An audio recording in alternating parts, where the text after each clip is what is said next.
Hello everyone. Today we talk about how to fix the app of Viber.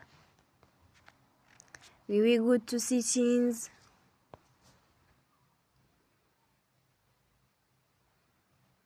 Then we click on apps.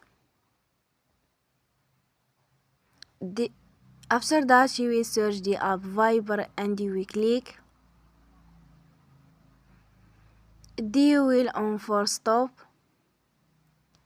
After that you will go to storage. Then we click on clear cache.